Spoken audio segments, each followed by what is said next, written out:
Hello, everybody. It's 2:33 a.m. Central Time on the 11th of September, 2023, Monday morning here in the United States, and I hope you're doing well. Now, I do have an update for everybody. Big eruption has taken place in Hawaii, in Kilauea's crater. And if you're not aware, we've got some channels I've shared, Two Pineapples and Doing Hawaii, either or. Great people at both channels, and you could check out both. I have dropped subscribers to both, so if you go over and check it out, you'll see people from my channel, most likely on both channels, watching. This is a live view. I'm just going to pause it really quick. Several fissures have opened, huge 200-foot high lava fountains. This is all fresh lava pouring down out the side top of the crater, breaking out the side. And this is just wild. I don't know if they've got this. Let's just see if they've got this on here. Watching it throughout the day. There it is. Everything's going all good. And then boom, right there it breaks out, starts going nuts, spreads. And then we get to the side of the crater. Let's see, right in... I'm going to get it open. Okay, here. At the very far distant side, it breaks open up here to the top and starts flowing down like a waterfall. And they'll get that on screen here in a minute. There you go. You can start to see it come out from up there. So it's not just along where the actual crater is. It's going up along the edge of the crater, which is pretty darn interesting to see that. Again, you don't see that all the time. However, it's not abnormal.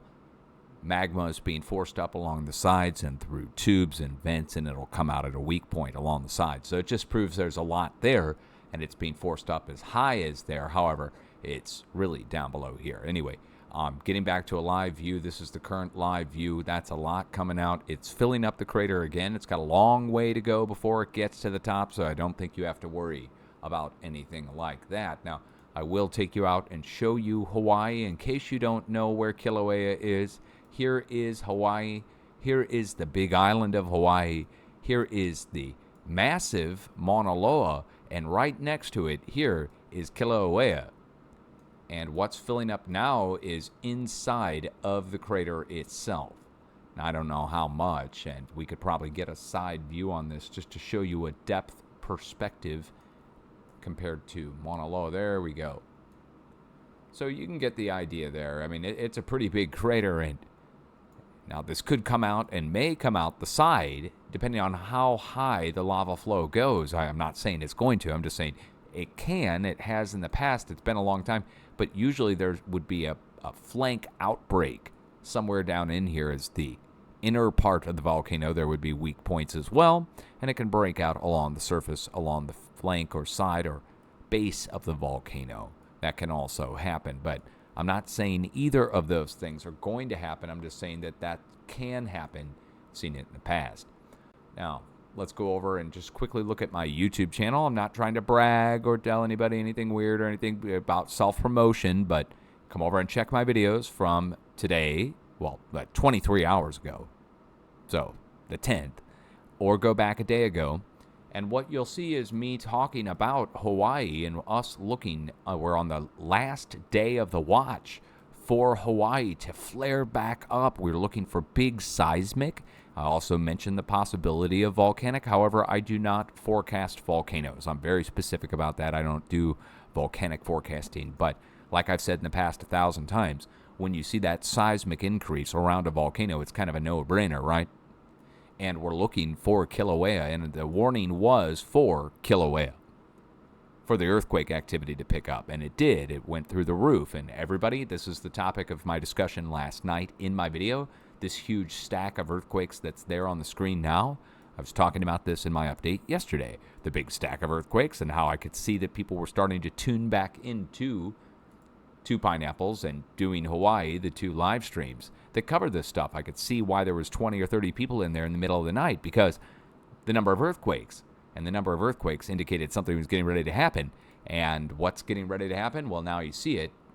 And where did this come from? Well, 12 days ago, 13 days ago, we talked about the flow coming out of Kamchatka, going down, and over and into Hawaii. The flow, the seismic flow. In case you don't know, there's a seismic flow that happens. It follows the plate boundaries. So that gets me into what's hit since my update yesterday, 24 hours ago. We do have more activity to talk about. So, for instance, we still are swarming out here in Indonesia. We're not too shocked by that. However, Mount Krakatau is back on the list multiple times. 5,000, 6,000, 7,000 foot high blast. Those are small. However, the frequency of them, we're starting to see multiple 5, 6, and 7,000 foot high blast. Now, in the past, when we've seen Mount Krakatau do this happened a few years ago. The volcano was putting off a series of small blasts. Seismic around the area went quiet. We were looking for a big earthquake to hit. And instead, Mount Krakatau put off a 70,000 foot high blast and created a tsunami that washed people away. There was a rock concert along the beach there that night. And the big wave came rolling in. It actually got caught on video at the rock concert.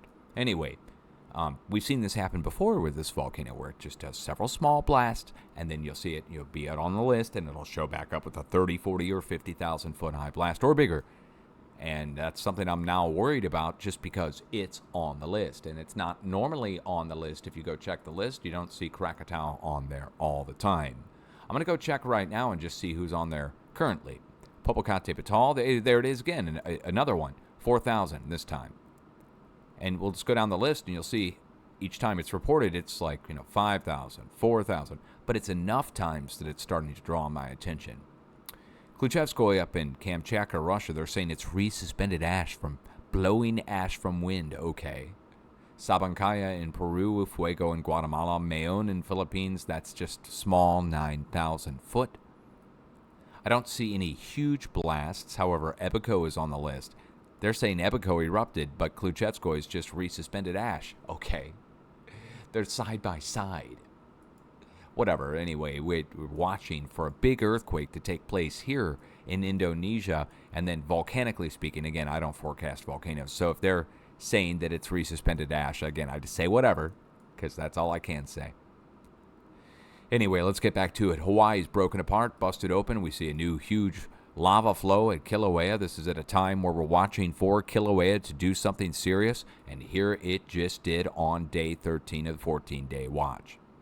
We do have a few other earthquakes to talk about really quick before I sign off here. This isn't going to be a very long update. It's just bringing you up to speed on Hawaii, the big news on Hawaii.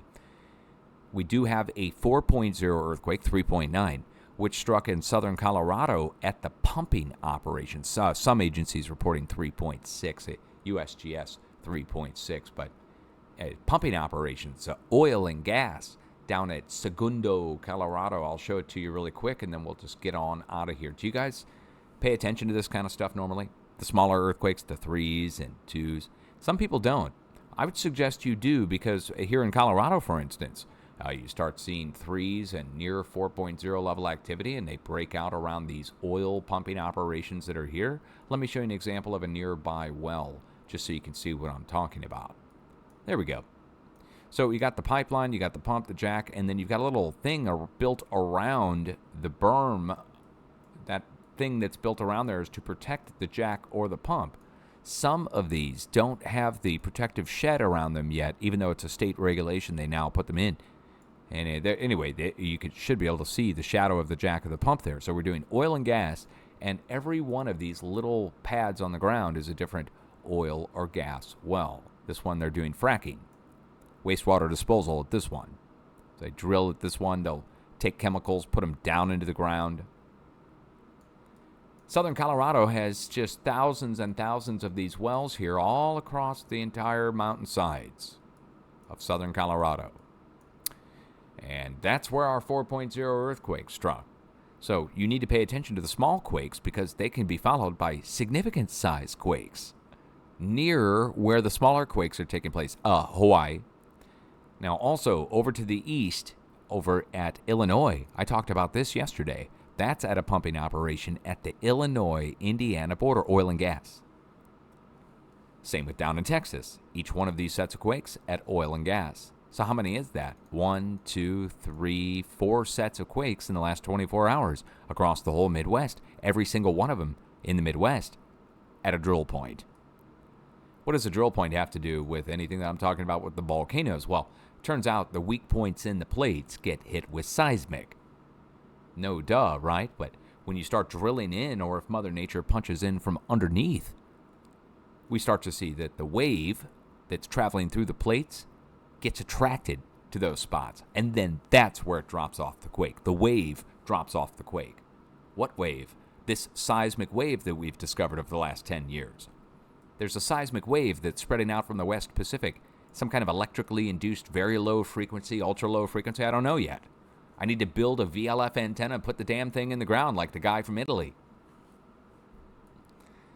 Long story on the guy from Italy. All right, now let's recap. Big eruptive activity in Hawaii on the last day of the watch. Day 13 out of day 14 on the watch. I don't normally issue 14-day watches. However, this past 13 days ago, we had a huge, deep earthquake here down below the West Pacific. And let me get that open here just so you can see it. Again, it's important for you to see these things so you can understand what I'm talking about with this big, deep earthquake. There it is. Let's get all the others out of there. There it is. The big, deep 7.1. And like I said, it struck back on August 28th, so 12 to 13 days ago. Now, when this hit, I issued several warnings, one of which was for Hawaii. Now, why did I warn Hawaii? Based upon an earthquake all the way over here. It's not like this earthquake is going to be causing something in Hawaii directly. It's too far apart. However, this big, deep earthquake put upwelling force or power or pressure or a wave on the underside of the plate in general, the whole plate. And let me show it to you in case you don't know what I'm talking about. The Indo-Australian plate in this case. You can see India and Australia, and that's the Indo-Australian plate. Right below it, that's where the 7.1 happened. Okay, then I issued my warning. And my warnings were for several locations, one of which included Hawaii. The other included like Chile, over here at Solomon Islands, and up in Japan, and over at Nepal. And so we had several warned areas. Down here at New Zealand at the Kermadec Islands. And where was the other location? Down southwest of Australia, out in the Indian Ocean. Several of the locations have been hit, and several have not. So we're waiting for a few more locations to go. Tomorrow is day 14 of the day 14-day watch. Now we can check off Hawaii. Even though it's not a huge earthquake, I was looking for a 5.0 earthquake and possible volcanic.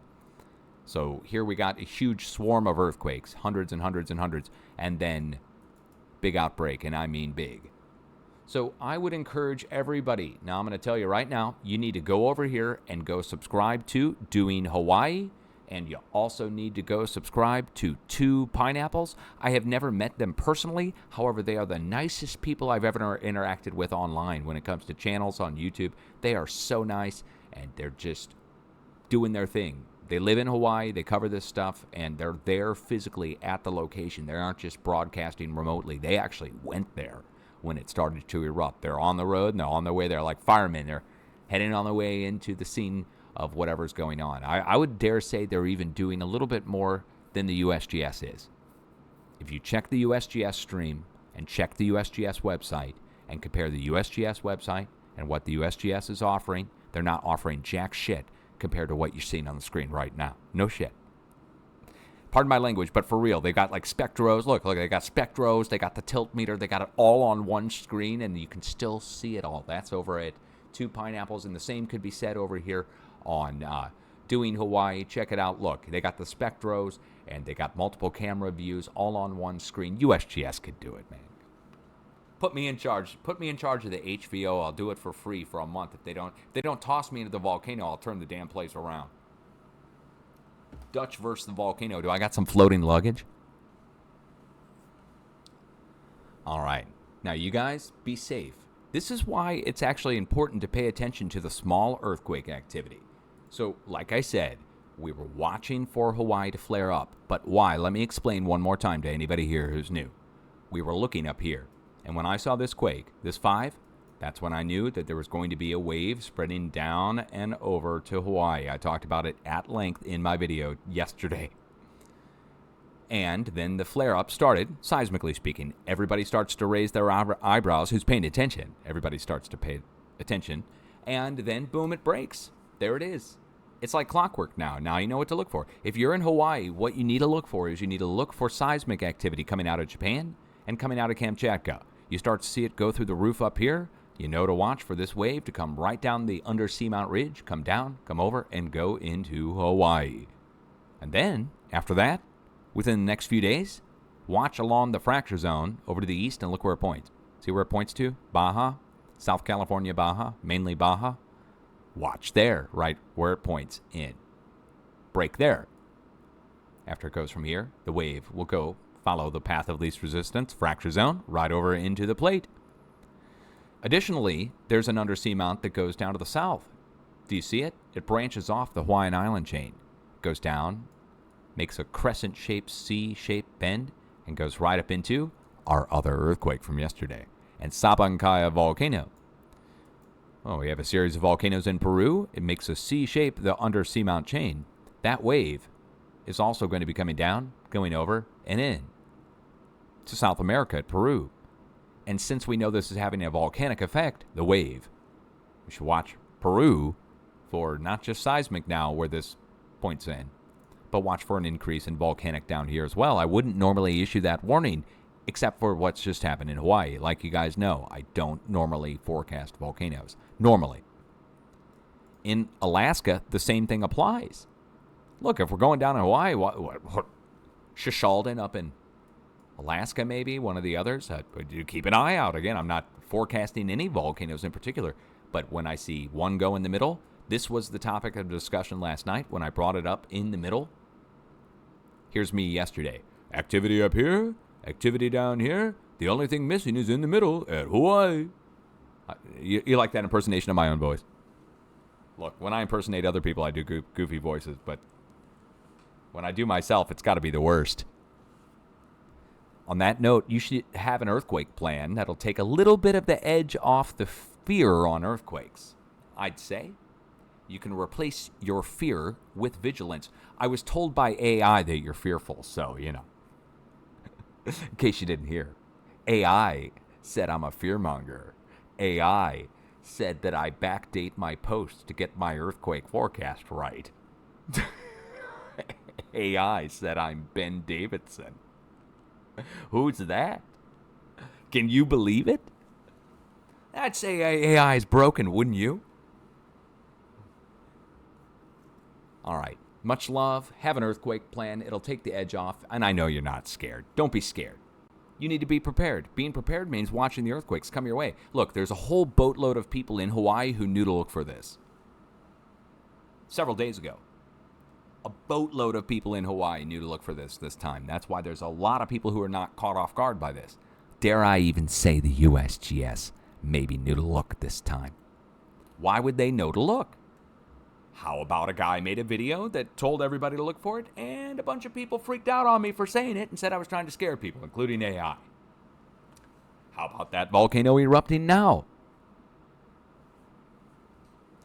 All right, much love. I'll be back. We're going to save this as a video. We're going to put it out over on YouTube. So watch out for it. A few minutes over on YouTube. We're currently live on Twitch. If you're not aware and you're watching this back as a premiere on YouTube, I am usually, if I have power and internet, I have to have both. I'm usually live on Twitch, running the live earthquakes from different agencies, whoever I can pull up at any given time.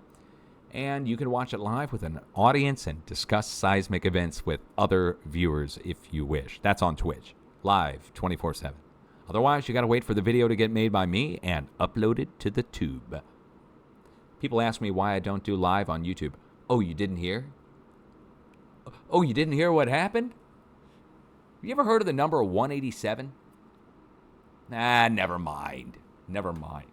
Have a good afternoon, morning, evening, or night. Peace out.